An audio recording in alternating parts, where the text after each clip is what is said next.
We should finally hit 50 degrees today, but we've got another stormy, gloomy pattern and more cool weather ahead. But first, it will get warmer.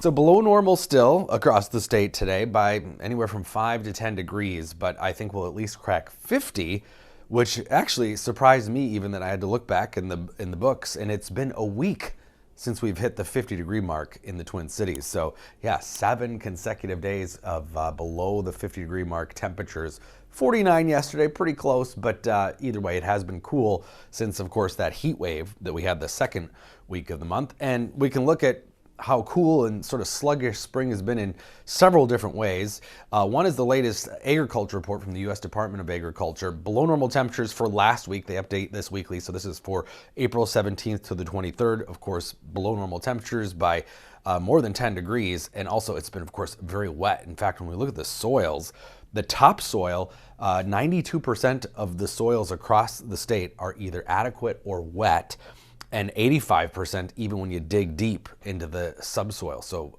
the ground is plenty wet. That means it's been a little harder to get into the fields and working. So oats, one of the first things planted, is pretty far behind. About 5% is planted compared to 15%, which is the average for this time of the year. But we are ahead of last year. So this April, not as bad as last April. All thanks to that week of heat that we had. Should be well into the 60s though. This is Thursday. We're still on track for some warm temperatures ahead of the next upper level low. It'll again bring clouds and cool temperatures. And the first wave of some showers comes Wednesday night. This is going to bring showers overnight, mostly for us in southern Minnesota, but snow, yeah, you see the blue there into the arrowhead. But that's really going to be it, I think. Most of us will not see snow. But yeah, up along the Gunflint, in the Boundary Waters, Grand Marais, some of those areas, could see an inch or 2 at the very most of some snow. But either way, even up there, I'm sure they're sick of seeing it. But then we do have more showers on the way Thursday night. So we'll squeeze in that warm day Thursday, some filtered sun through high clouds, but late in the day, some showers into the overnight, and then Friday. But you can see this is not a big blob of heavy rain, just some occasional showers. And that's what's going to be kind of the case into the weekend. Just annoying, dreary weather.